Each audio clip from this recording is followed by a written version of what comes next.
Well,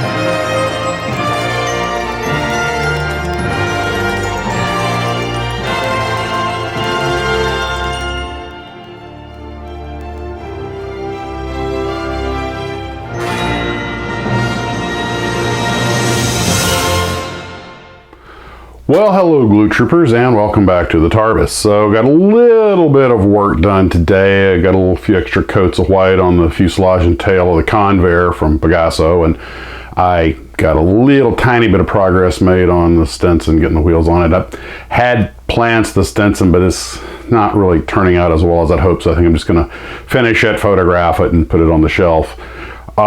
It is inspired by the one from this island, Earth, but I made too many mistakes, and it's ironic because it's such a simple kit.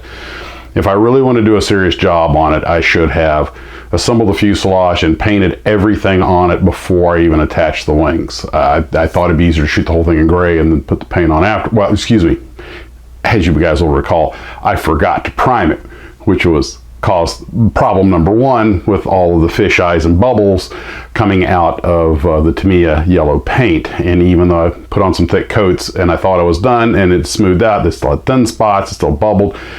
I could strip it completely and start over, but I'm not going to go through all that. I managed to get it where it looked acceptable on the shelf, which kind of is my standard. I'm still painting propeller and a few other parts, but my list of mistakes on this boil down to not having a build plan. It started off as a road build, and I figured, I just put a quick paint job on it, mark it off, and it'll look great. Well, it didn't. Especially when you got bright plastic that's something like red or yellow, you definitely need to have a good solid primer coat on it. And the entire thing was kind of done as I went, with no plan in advance how I was going to do things. And that's one of the problems when you build a lot of models. Like, I know how to build. This is a 12-piece kit. I don't need no instructions. And the next thing you know, you're kind of like, oh, I can't reach this. And the tape won't come. Oh, that didn't work. And you very quickly get frustration fatigue on the kit. You just kind of want it done. And I did put enough effort into it that it managed to make it look okay on the shelf. But this did not turn out nearly as well as I had planned, simply because I didn't plan. And so shame on me. But on the happier news, I did finally buy a Guillows balsa kit that survived its maiden flight. So, little story. I went into Hurricane Hobbies today just to make a quick stop after having the Mustang washed and waxed. And when I came home, my wife said, "Oh, you want to do a video on the Mustang? Now's the time to do it. The car looks better than new." And I was kind of like, well, I already did it. Like, you did your video when it was dirty? Oh, who are you? Anyway, I'm like, blonde. So the car really does look better, dude. This guy did a great job on it. And so I stopped at Hurricane Hobbies, walk in, see how Ian was doing, and Mason. For those who don't know, Hurricane Hobbies just changed hands. Ian's the new owner. I didn't have my phone with me to take any pictures because I let the battery die, so I was at home charging. But first thing that happens when I walk in, I see this Hasegawa Israeli Kafir. I'm like, wait a minute, I just built that kit as a road build, and I'm painting it as we speak. It's on the table. In fact, I only finished it about 20 minutes ago. It's up here letting the last of the ordnance on it harden before, and I was going to put it on a stick. I wanted wheels up because I think, a sleek looking plane like an F-106 or a Mirage or those Delta Wings, it just looks so much better with wheels up. Well, I thought, you know what? Since it's got that big centerline tank, if I do that, I'm going to have to drill a hole in the centerline tank or leave the tank off the airplane. And if I drill a hole in the centerline tank and mount that, I'm going to have all these little structural weak points that will get knocked off the stand real easy. So I'm just going to put it on a little cloud base, just the old cotton cloud thing, drop your model on it.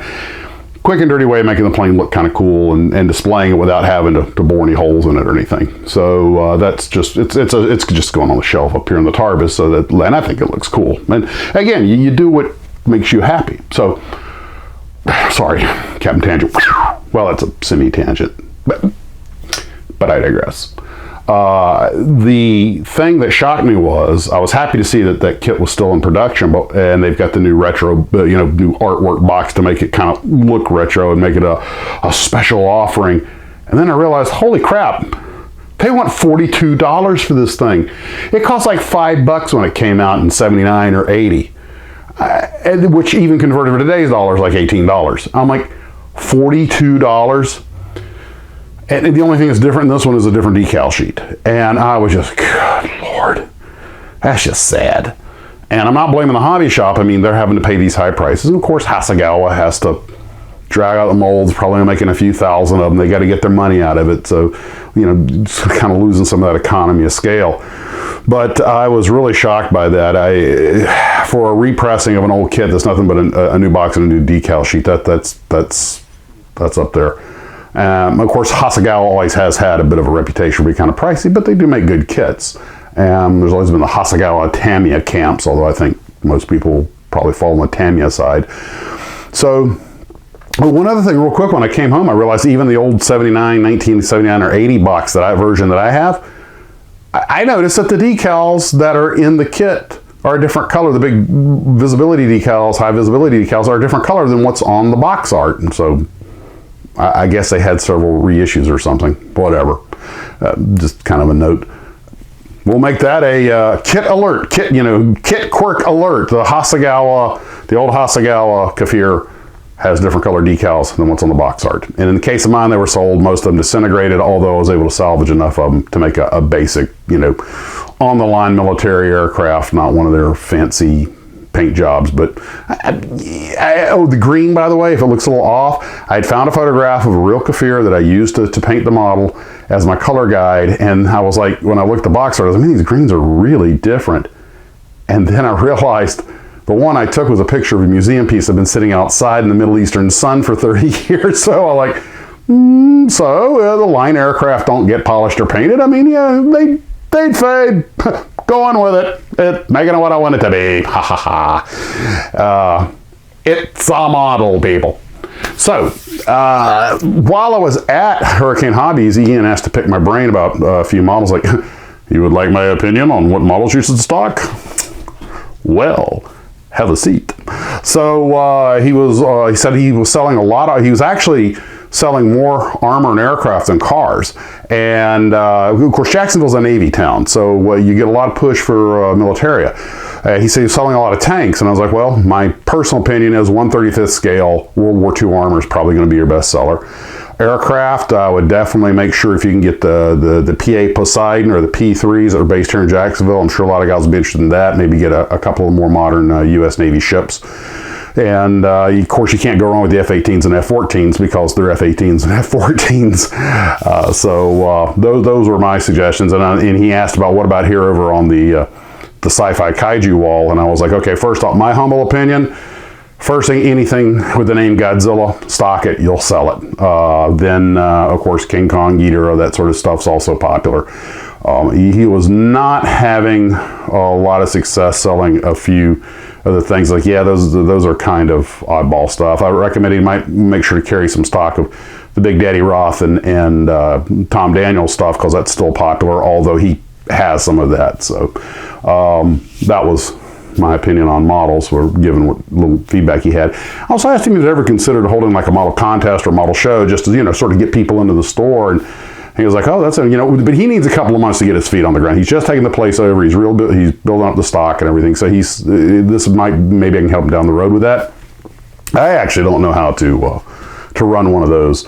So that would be an interesting thing to do, but we'll see how that pans out in the future. I also thought I might interview him at some point, just so you guys could, see an interview with a local shop owner, and that might be a thing to do. But again, months down the road. So let's see. I talked about getting a couple coats on the conveyor, doing a little work on the Stinson, got the Kafir finished.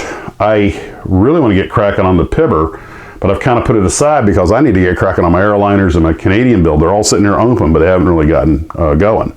But anyway, while I was at Hurricane Hobbies, I walked up and saw he had these little Guillows rubber band powered airplanes. These do not have the little wire landing gear, unfortunately, because, oh my God, I get the stories I could tell. But they're the same basic thing. What shocked me is they're over $5 now. I paid, 35 cents, 48 cents for these things, and now they're $5. Almost had a stroke. And then again, a Hasegawa Kafir was $42. I mean, I'm sorry, I went to like the dollar modern dollar value website where you do the exchange rate then and now, and these things are 2-3 times what they should be costing. But again, I guess that's for lack of economy of scale. But I went out and decided, can I still fly a Guillows kit? And let's just say, well, I'll put it on the outro and let you guys have some fun with it. Well, that's where I'm at right now. I've got some stuff gassing out here, so I'll probably get out of here before I pass out. Guys, take care of yourselves. Hope you're having a great evening, and as always, model on.